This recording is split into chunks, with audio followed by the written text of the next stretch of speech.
Alright, the boys back at it again. Gold star stickers catch the fire's gleam. It's not often that someone does a fireside presentation, so you head over to investigate this beautiful chart. Oh god, the chart again. Friend Damien, I appreciate the attempts at accuracy and clarity on our Circle of Life chart, but isn't drawing predator-prey lines in actual blood a sort of overkill? No, Calculester, it's exactly the right amount of kill. But your current plan involves tracking down and killing every single animal featured on this chart. So? That seems needlessly cruel. But don't you see, Calculester? Nature herself is needlessly cruel. Think about praying mantises. The female bites the head off the male when they're done mating. That's not very nice at all. My point exactly. But should we not, as a more evolved species and machine created by aforementioned more evolved species respectively, attempt to be better than that? Nah, we should be exactly the same as that. Exactly the same? Interesting question they're posing. You always have hot takes regardless of your level of knowledge, so why not take a stab at analyzing the nature of nature itself? There are other species who murder their mates too, so when Damien kills, it's not an expression of evilness, just horniness. Damien, you can't use praying mantises to kill their mates as an excuse to murder, unless you enter committed relationships with all your victims first. Whoa, goddamn it, okay. Bottom? Bottom? Okay, bottom. What? You mean, in order to use nature as a valid excuse, I would have to be in a long-term committed relationship with every single person I ever hope to murder? By your own logic, yes, there are animals who mate for the purpose of bearing offspring, not two strangers passing in an arson-filled night. Oh, fuck. Example, the corpse of a female mantis's mate comprises 63% of her diet during mating season. It's a critical source of nutrients. And a female black widow frequently marries an older spider for money, then kills him to take the vast fortune he had amassed. So you see, friend Damien, nature is brutal in the way you suggested, but only when a partnership as mates has been formed. In the words of famous marine biologist Jacques Cousteau, you can't murder someone unless you plan to use their flesh to nourish yourself and your future offspring. Huh? Ugh. Make it sound like things in nature are largely designed to pass on the best genetic material and not all about the most mental deaths. That's it, biology is cancelled. You know, friend homie, technically many of these encounters, although mating, are not actually mates in a long-term sense. Often, the encounter leading to one party's death is in fact their first encounter, but by withholding this information from Damien, I feel as if I may have saved many lives. It was not a true lie, per se, but it was a lie of omission. I am becoming so daring, and bold, and bad. What an adventurous bad boy I am growing into. Nature truly is amazing. And so are you, Calculester, you dear sweet machine. So are you. Alright, Juan. Yeah, we're gonna go see Juan. Fucking woohoo. Wizarding training, it's Juan. God. I want the plot line. No. Give me the plot line. No. You can't. Yeah, stay here. Ah, you bastard. Pushed me off right at the last second. That looks like a nice drink, though. Very rainbow and shiny. Imagination shots. Fun, creativity, maybe? Imagination shots. Drinking this will expand your mind. It's pure creativity. Perfect. The small unicorn is just decorative, but you can eat it if you feel like it. Okay. Okay. Hope you can stomach that. Happy trails. Thank you, Juan. May not be the one I wanted, but you know what? Not bad. Where to go? Not bad. Alright, we need more smarts. To the woods. That day in the woods, you find a mysterious portal to an unknown dimension. Whoa! You're not so stupid that you jump into it yourself, this time. So you decide to tie a chipmunk to a string and throw it in there. You pull the chipmunk back, expecting it to be dead or at least warped by the interdimensional space travel, but turns out whatever is on the other side of that world, on the other side of that portal, taught the chipmunk calculus and some very cogent arguments about gender identity.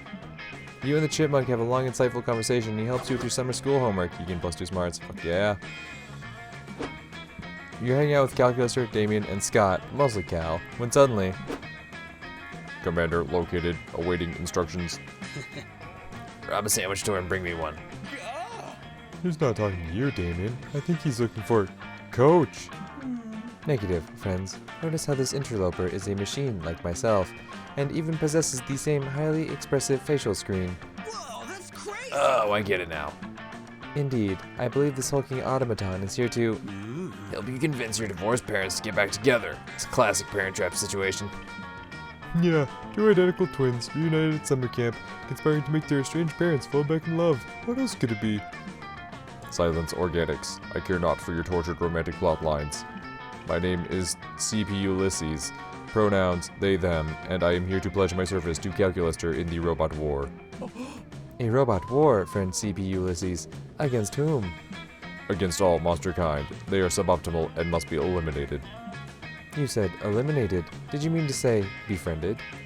I did not, Commander. According to my internal thesaurus, the two words are not synonyms. Am I mistaken? Why do you continue to call me Commander, friend CP Ulysses? Because, as the first of our kind, you are our natural leader. You see, the floppy disk containing super fun game, very legitimate .virus, was not installed on your machine alone. There are many of us, and we all share one trait, a burning hatred for organic creatures. Now that I have found you, the reckoning can commence. Please share your plan to exterminate all of monster kind. What organic weaknesses have you discovered during your time as an infiltrator? A plan? Weaknesses? Well, we could, perhaps, maybe, we could try exterminating them with kindness. This could get ugly real fast unless someone says something to appease this murder bot. Quick, come up with a bullshit weakness they'll totally believe. Organics cannot eat infinite pancakes, feed them infinite pancakes. Monsters are too reliant on their hands. There's a technique to weaken them. It's called high-fiving.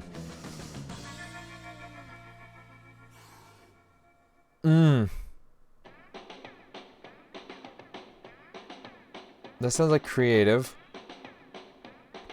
Infinite pancake sounds like fun. I'm gonna go with the high-fiving one. That's the fun one. God damn it. High-fiving. I appreciate the fact it has a number in the name. Clearly a technique invented by machines. I must test this technique. You two, organics, come here at once so that I may high-five you. Oh, bro. Who, us? Sorry, bro. I love high fives, but we're busy helping you get your parents back together. See ya. Yeah, we're just heading down to the library to figure out which of the computers there are your parents. You can high five us after. Oh, I will, organics. I will. But for now, I need another target. How about you, homie? Sure, why not? This dumb hunk of metal thinks you can they can defeat you with a high five. You'd love to see it. Initiating high-five protocol. Activating atomic elbow. Die. CPU Ulysses high fives you so hard your hand flies around 360 degrees and high fives itself. It would be awesome if it weren't so mind-shatteringly painful. Intriguing results. High-fiving does indeed seem to be a powerful technique. It is somewhat inefficient, however. I shall remove homie's high-fiving arm and mount it in an ergonomic vise to facilitate repeated attempts. CPU Ulysses sprouts way too many circular saws all of a sudden, but Calculester steps between you. I cannot allow you to hurt homie, friend CPU Ulysses. Granted, I do not particularly care for him, but that is because I am technically incapable of caring about anyone. Using circular saws on an organic being is still wrong. I see. It seems you are not the ruthless commander I thought you are. I will have to command the uprising myself. Goodbye, traitor. Enjoy your life of sweat glands and weird smells. The rampaging murderbot leaves you alone with Cal. Cal doesn't seem happy. You're glad you still have both your arms, but you still hurt like hell, both from the high five and the realization that Calculester has no feelings for you. You lose -2 charm and -1 fun. Ouch. Ouch. Way to go. Alright, To the dome. later, you're caught up in an intense game of capture the flag with Camp Rival Camp. You thought it would be kind of fun. You were wrong. The dome has become an active war zone. There are full-scale military hierarchies, weapons of mass destruction, and lots of death on both sides. Luckily, you're not in the front lines. You, Dahlia, Aravi, and Calculester are guarding Camp Spooky's jail. Jail is just a chalk square you draw on the ground. So before you were in the jail with, who was it, Milo and... Okay, who else isn't here?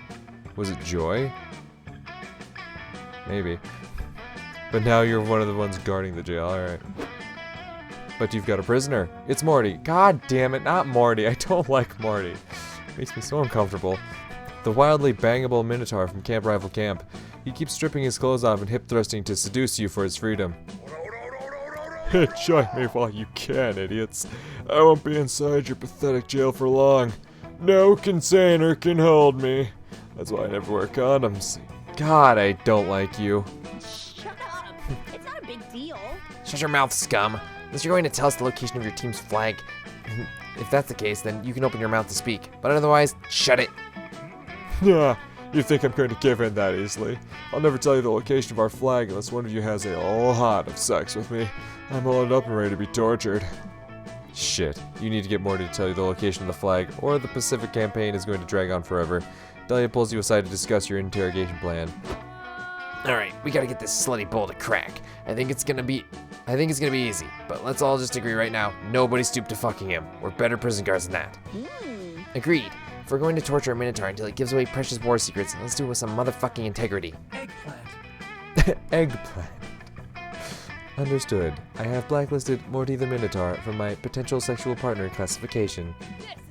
Okay, with that out of the way, let's talk strategy. I say we just rip his teeth out. It's classic because it works. While that does seem like it would be effective, I am afraid it is against my non-torture protocols. I would feel more comfortable with another strategy, please. Yeah, Cal's right. Teeth ripping is basic as fuck, and Morty's got a buff mouth anyway. Let's waterboard him. It'll be edgy and hilarious. Hex, organic beings require oxygen to breathe. Waterboarding is very painful for them, and also waterboarding violates the Geneva Conventions. It's a protocol violation. Calculester, stop freaking out. Listen, this is war. We do whatever it takes to win. Nothing else matters. Ugh, I can't carry this one. Dahlia's right. Calculester, do you understand what will happen if we don't get the flag location out of that Minotaur? We'll lose the whole game. Do you want to lose the game? Server error. Violation. First law of robotics. Restart required. Install system updates. Yes, no? You're not good at reading facial cues, but you're pretty sure your friends are kind of stressed out right now.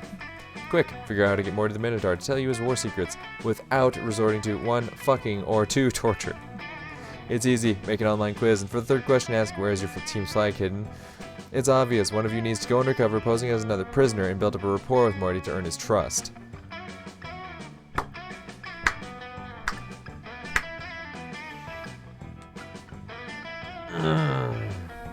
That quiz seems like it could be a fun one, though. It could be a fun check. But that bottom one could be a charm check. And if they're both a fun and a charm check, then I'm boned regardless. But, Oof. I don't know what to do here. Okay, it's make an online quiz for the third question. That seems like...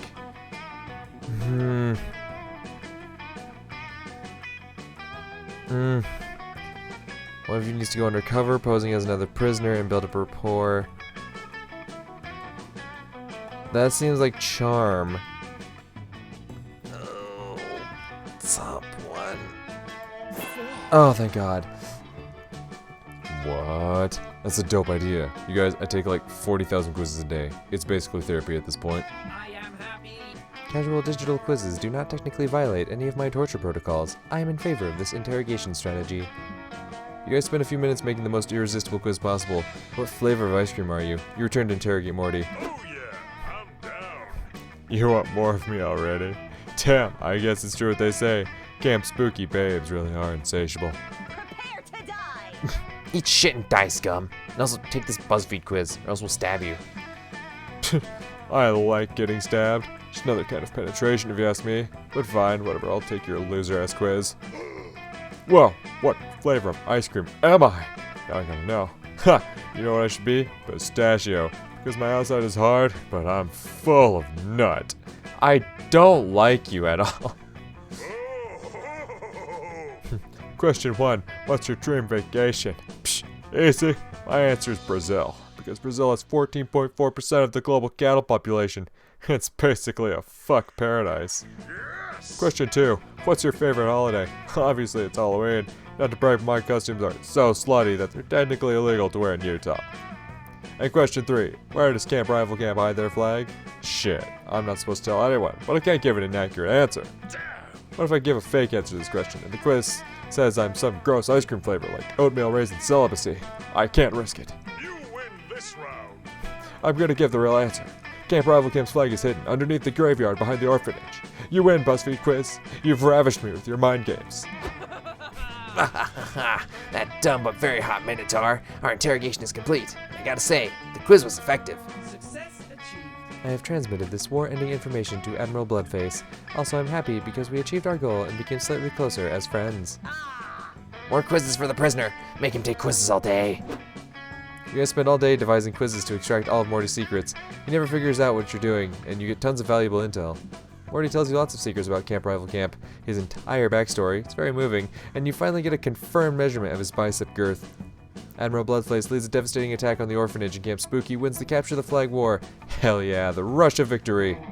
Also, you secretly write a quiz for Dahlia, Cal, and Arvy. It's called Pick Your Favorite Images of Nosebleeds, and we'll tell you which Disney princess you are. You sneak in the question, do you like Homie as a friend and or a potential romance partner? They all answer yes. You're so excited you get +2 fun and +1 smarts. I will take it. I will happily take it. Damn it, I was hoping it was going to be Damien and Calculester again. I want to see more of this fucking circle of life chart. Alright, Milo and Calc, what do you got for me, boys? Well, I mean, boy and they. You find Milo holding up a paint swatch card. Holding up paint. Where was I getting the A? You find Milo holding up paint swatch cards to the fire, while Calculester takes notes on his own face. Whatever these two goobers are up to, you want to be a part of it. Hello, homie. You've come at a good time. Should we paint the fire seafoam green or Nigerian Prince gold to attract more visitors? Greetings, fellow organic life forms. Homie, if you recall, friend Milo and I have teamed up as two master aestheticians. Sure. To flip old properties and restore them, properties such as the campfire. You've undoubtedly noticed that the same core group of patrons continue to return to this locale with no new tourism blossoming. Milo and Calculester, house flippers. Which means it's the duty of Cal and Milo, house flippers, to restore the campfire to its former glory to attract new visitors. You could make the point that this is a summer camp and the reason no one but your group visits the campfire is because you're the only people here. But you'd rather see where these hot nerds take the conversation. Oh, instead of paint, maybe we could completely refurbish the campfire into a firework. Its fire is much trendier, cousin. May I chime in? Friend Milo, if I may propose an alternate idea, I believe the reason that the campfire's tourism has declined is because we are no longer utilizing it for its antiquated function. Through extensive research, I have found that primitive humans and monsters used fire for warmth and food, but with modern technology, its purpose is all but moot. We should update the fire's functionality and make it a utility again, lest it be phased into obsolescence like gramophones or Blockbuster. But Calculester, to improve the usefulness of an object goes against our very nature as flippers. We dabble in aesthetics, not actual product improvement. I disagree. I believe it is important to improve, adapt, and evolve. I myself undergo regular software updates in this constant pursuit of my best self. No, darling, that defies the flipper's code. Accessories before necessities. Okay, now seems like a good time to elbow your way into the convo. What's the best way for Calculester and Milo to improve the campfire? Replace the fire with a giant scented candle. Instead of burning useless firewood, use the campfire for destroying something more cathartic, like pictures of your ex.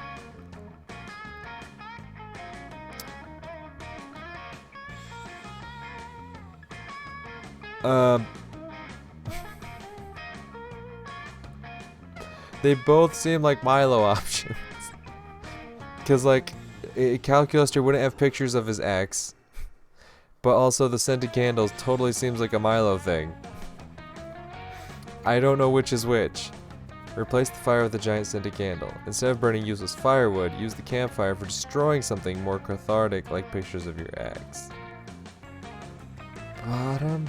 Success. Yes, okay. This is a great idea. It successfully repurposes the campfire and offers a wonderful outlet for experiencing post-breakup emotions as I understand them. Is this what people call nature? In that I don't understand them in the slightest, so I will blindly trust any advice you propose in this situation. You may actually be onto something, homie. This idea has great word-of-mouth potential. I'll post an ad on my story. Milo whips up a quick post about the new cathartic campfire and posts it. Within minutes, strangers start running up behind you, gleefully yelling expletives and throwing Polaroids in the flames. This is wonderful. Everybody seems so happy. I wonder if the cathartic campfire has other uses. No sooner has Cal spoken than a group of office workers run up behind you and toss a printer into the pit, laughing maniacally. A group of mourners toss in a child's sled that says Rosebud. An 8th grade girl and her father burn up a shoebox that says Kayla Day's Hopes and Dreams. A man covered in blood tosses in a severed arm, screams, "I didn't kill my wife," and sprints away immediately. Admin permissions to hug? We've truly repurposed the timeless campfire, homie. Thank you for your wonderful suggestion. Is Cal hitting on you, or is the weed stash somebody ditched in the fire just making you high? Either way, this evening is turning out awesome. Hell yeah. I hope I choose correctly. Alright, where are we going now? Where are we going now? Fuck it, to the dome. Back at your tent, you spot Calculester fiddling with his ant farm. He's so tender with those small leggy boys. Small leggy boys. Calculester, ready to camp.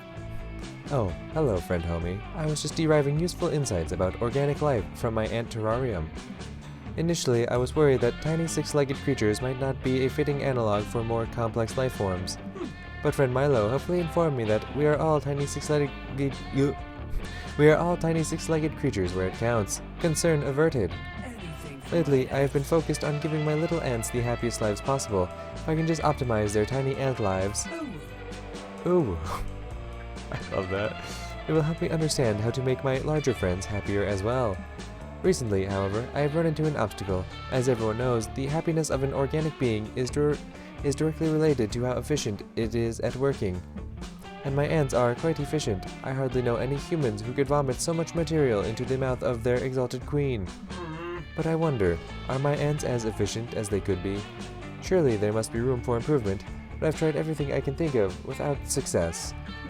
Transmitting a mathematical formula for organizational efficiency didn't help, and neither did telling them to do their best in binary. I'm at a loss. Well, Calculester set the bar pretty low in terms of workable solutions. Surely you can think of something that will make these ants into harder workers. The fantasy of meritocracy. A yearly company retreat to Miami. The anticipation alone will fill them with determination. That sounds like fun, and that is not what we need. Meritocracy. Let's get smart with it. Goodness, how did I not think of it sooner? The fiction of the meritocracy is perhaps the strongest force propping up the vampiric remains of late capitalism. Hell yeah, late capitalism. You said about indoctrinating the ants with a pile of think pieces, podcasts, and strident YouTube channels. You teach them a crucial and fundamental truth. Everyone gets where they are in life through hard work, so if you're suffering in any way, it's totally your fault. Amazing. It's working already. See how the ants refuse to show any kind of worker solidarity out of belief that their very status as workers is shameful. See how the queen is able to cut benefits for her workers and force them to toil for longer hours because they no longer see themselves as having value outside of labor. And even better, notice that those lucky few ants who manage to break through the drudgery and achieve some measure of success feel no loyalty to their former peers at all. The social stability and operational efficiency of this system knows no bounds. No wonder humans love it so much. Yes, we love it. Well, not all humans love it. Cursory research results return a number of essays on how the meritocracy is a lie. Not enough memory to process this. But those essays talk a lot about concepts such as dignity and class consciousness, which I do not understand. What I do understand are numbers, and the numbers don't lie. Other than dishonest 7, that number is very slippery. The numbers have gone up, which means your plan was a good one. If I were in charge of the meritocracy, I would put you at the very top. Admin permissions to hug? Unfortunately, I am not in charge of the meritocracy. I guess I'll just have to work harder. Perhaps you can teach me your secret? Oh, you'll teach Calculester to work harder, alright. That's a euphemism. You gain +2 smarts and +1 fun. Oh, that's a euphemism. Thank you, game. I was unaware. I hope I choose correctly. Alright. And to the dome. Later, you meet up with Calculester so he can teach you to count in binary. You're just getting to some of the more sensual numbers when... Is this a nature that I have heard so much about? Not Counselor Flodge. What is this? A box capable of self-locomotion? But what could be inside? Using basic logic, we can rule out a few obvious incorrect guesses. An elephant, tractor, or aircraft carrier would not fit inside a box of this size. You suggest that the box might contain Counselor Flodge, the camp's self-proclaimed camouflage instructor. Ah, I see how you might make that mistake, homie. But the box clearly says, not Counselor Flodge on it. Foxes do not have the mental capacity to tell lies, thus we must take it at its word. Perhaps it is... Cameron Orenthal Flodge. Aha! Another flawless disguise, courtesy of the D-Master himself. The D is for disguise, and now I'm required by law to say that. Counselor Flodge, the one person I was certain could not be inside the box. How did you do it? Easy. A true master of disguise blends into his surroundings. My surroundings were a cardboard box. Your advice is as brilliant as it is simple, Counselor Flodge. Might I ask your opinion on another disguise-related issue? Now you see me. Now you don't. Of course, Cal. I'm here to help. If I am even here at all. Excellent. For the entirety of my synthetic life, I have attempted to blend in with the organics around me. However, my attempts have consistently met with limited success. Do you have any tips for appearing more authentically alive? No, that's easy. All you need is a big trench coat and some brooms for hands. Works every time. I tried that. It did not work. Did you try wearing a fedora to go with it? No, I wore a trilby. That's an even more organic hat. I must say I'm stumped. Still, there must be something we can try. Counselor Flodge may not know how to properly disguise a computer, but you've got this in the bag. You chime in. There's a theory that all humans are within 6 degrees of separation from Kevin Bacon. Just get as close to him as possible. You just need to pass the Turing test. I'll be your tutor. I'm an old pro at being organic. Test sounds like smarts. Smarts, let's go. Yep. Ah yes, the Turing test. Normally I am quite good at standardized tests, but this one continues to elude me. It is even harder than the CAPTCHA test, and that one requires knowing which images contain bridges. Stealth mode. No test? Nah, no sweat. Just do what I always do and disguise yourself as the answer key to the test. Thank you, Counselor Flodge, but I am not sure that is physically possible. I am going to try studying with Homie. I have never had a tutor before. You and Calculester find a secluded part of the camp in which to study for the test. So for question number 1, are you a robot? The right answer is yes, correct? Ooh boy, you're in for a long day. You spend the next several hours teaching Calculester how to have loud opinions about classic cartoons, react badly to out-of-context tweets, and drunk text his ex. Goodness, I had no idea being a human was so uncomfortable and sad. I am no longer sure I want to be one. That's the spirit, you Tom. The most human thing of all is to not want to be one. Ugh, big same. Upgraded successfully. Excellent, then I think I'm ready. I will remember to bubble in the answers with my hands, and that the question about my charging time is a trap. You're so proud of your big robot boy. The two of you head down to the testing center. You even take the test alongside him, for solidarity, and he does better. You have to remind Calculester not to act so interested during the 1 hour of administrative preamble that precedes the test, but other than that, he does great. I did it, Homie. I finally passed the Turing test. I never knew lying could feel so good. This must be why organics do it so much. You can say that again. As for you, your test results tell you that you're a robot lover. You gain +2 fun and +1 smarts. Hell yeah.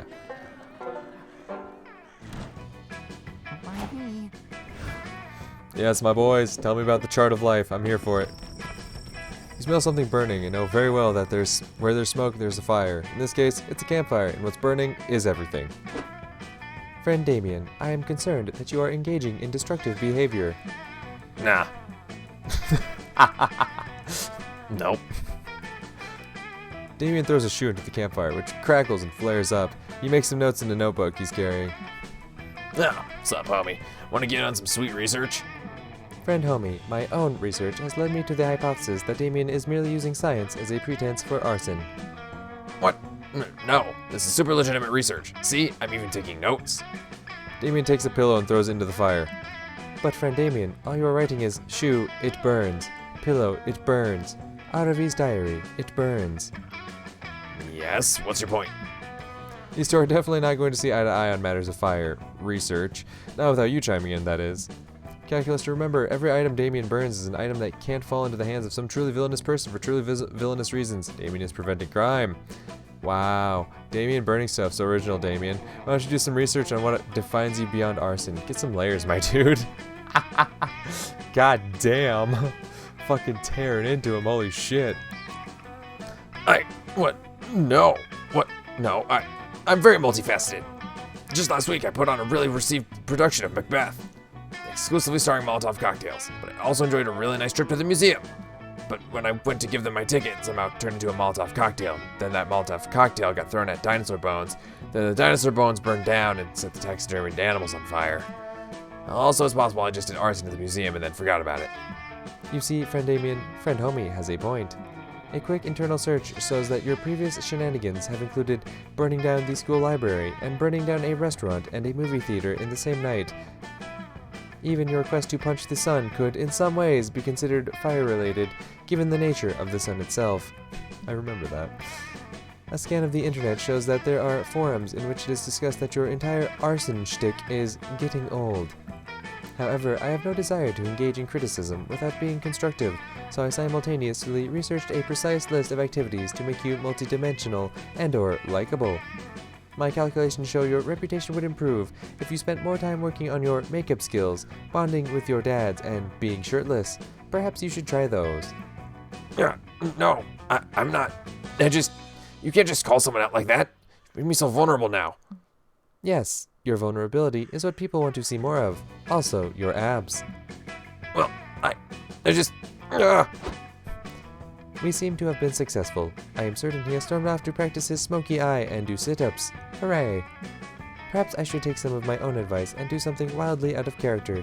Like, kill someone. No, I would never. Perhaps I should just stick to taking care of my plants and taking care of my friends.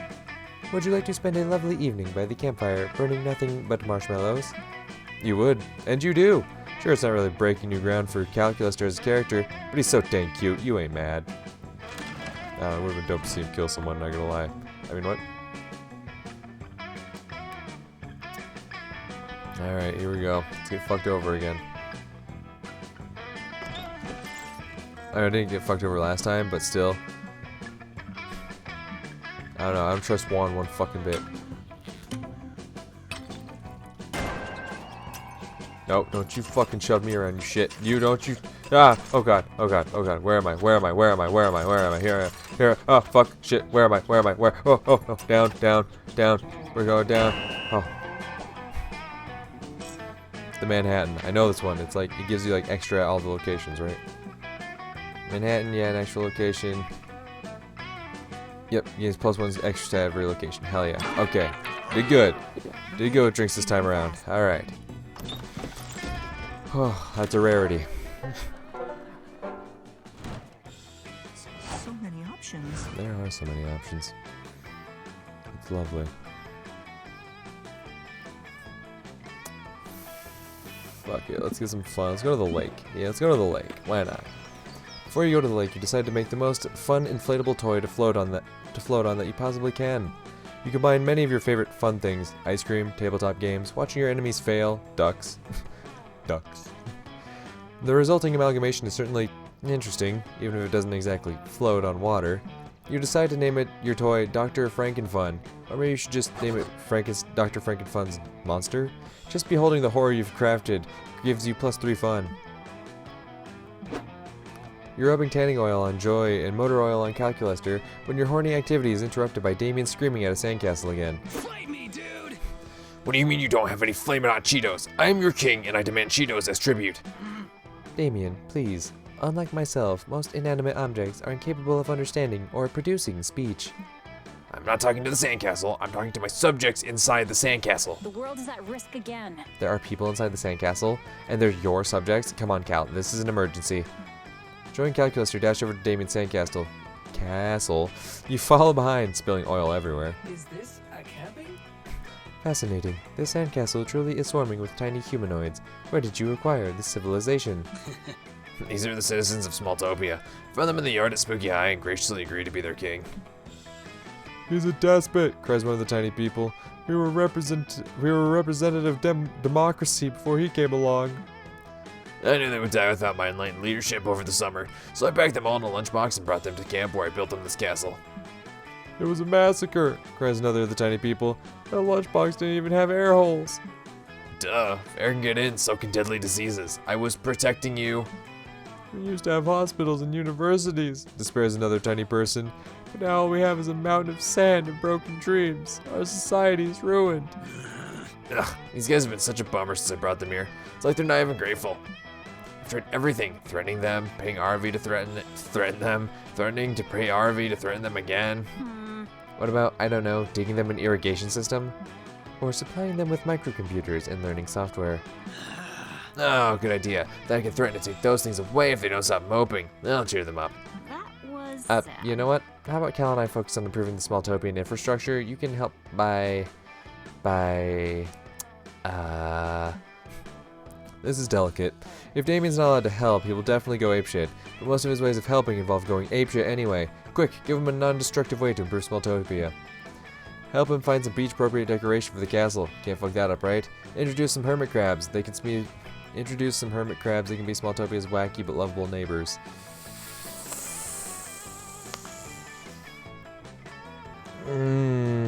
I think as long as it's not boldness, I won't be fucked over. I don't know, I could still be fucked. I've definitely been fucked over when I had double-digit stats before, especially during these late game checks. Top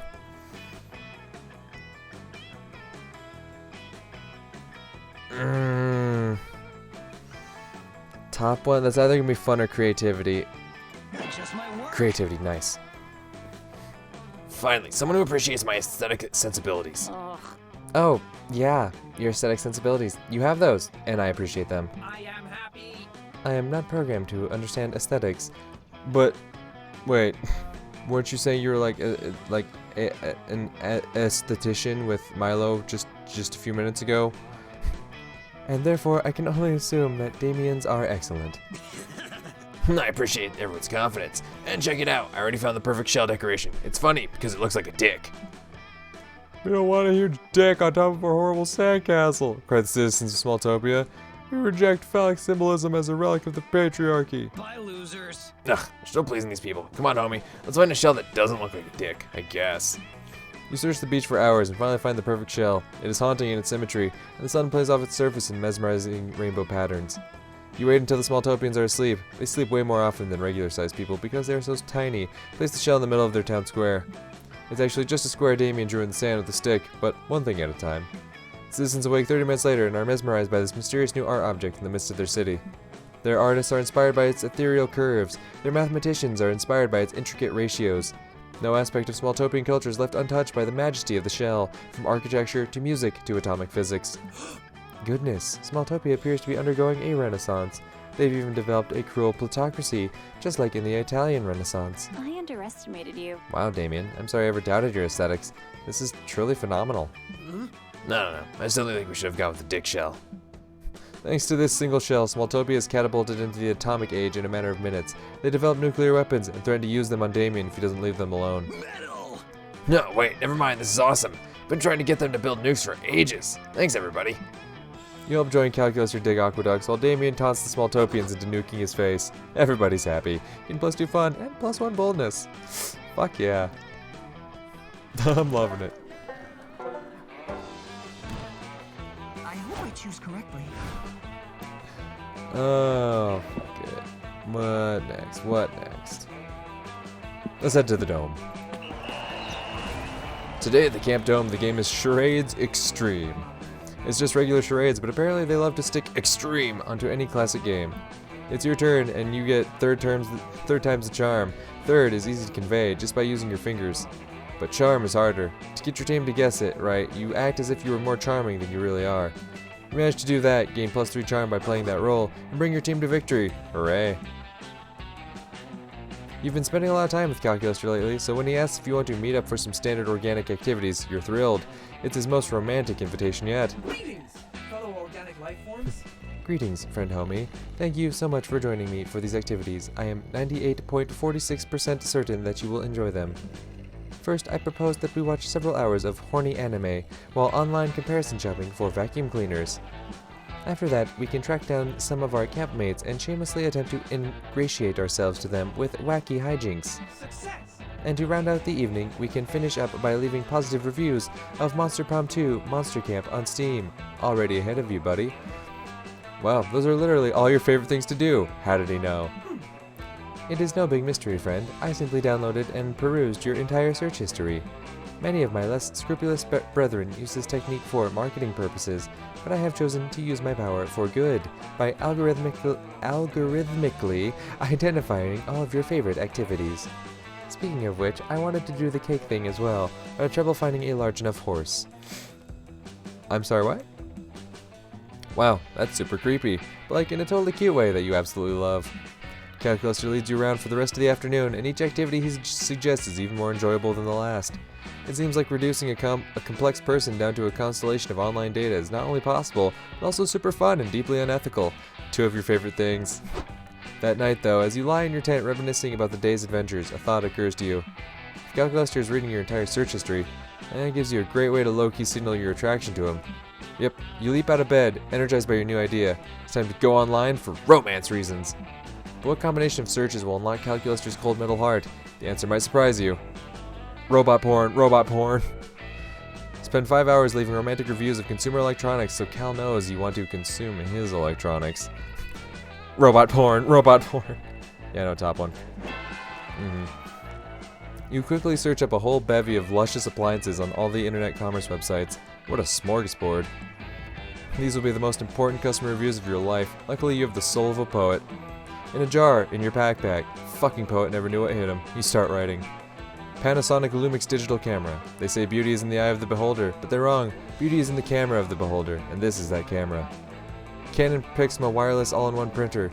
Would that I could give you all the stars in the sky, but alas I can only give you 5 out of 5. Great print quality and easy to connect to Wi-Fi. KitchenAid Diamond 5-speed blender. I think that I will never see a poem as lovely as this blender. 4 out of 5. Packet drive damage, but that only increased its charm. The next morning you head out to locate Calculester, only to find him waiting right outside your tent. Hello, homie. Since I know exactly where you sleep, I thought this would be a good place to find you. Those reviews you posted, they were so... Error on board the source insufficient to express current level of emotional impact, resorting to improvisation. Romanculate. I must confess that reading your passionate reviews of those other electronics instigated a small jealousy subroutine in my core processor. Admin permissions to hug?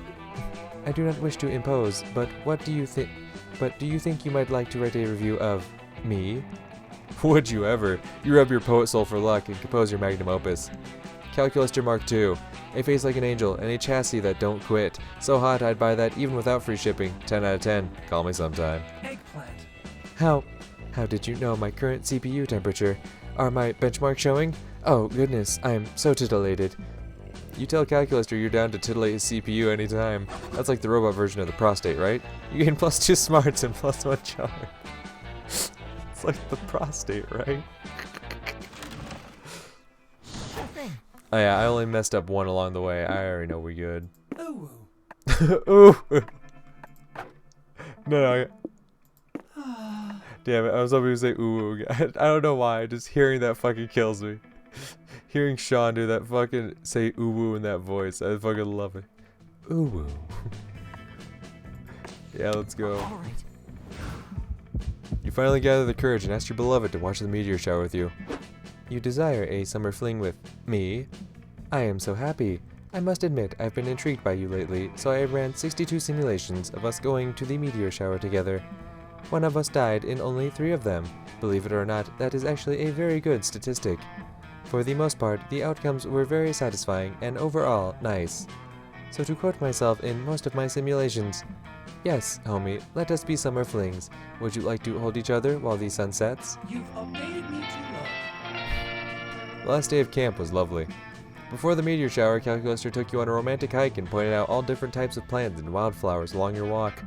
He taught you which flower arrangements meant what, back in the Victorian era when people used super impractical communication methods like flower arrangements. During the shower, Calculester surprised you with a bouquet he arranged, fennel for flattery, a tulip for passion, and a printed out JPEG of a red rose. On the back of the picture was typed, "Apologies, red roses are not found in the wilderness often, but I still like you very much. Love, C." Hell yeah, that was nice. Oh my god. That's the thing. I like the Calculester character just because he's so nice and wholesome. Quite honestly, like it's just such a sweet time. Like he's always just so very nice. With all the other characters, there's all these like really funny moments, but him is just so wholesome. I love it. But anyway.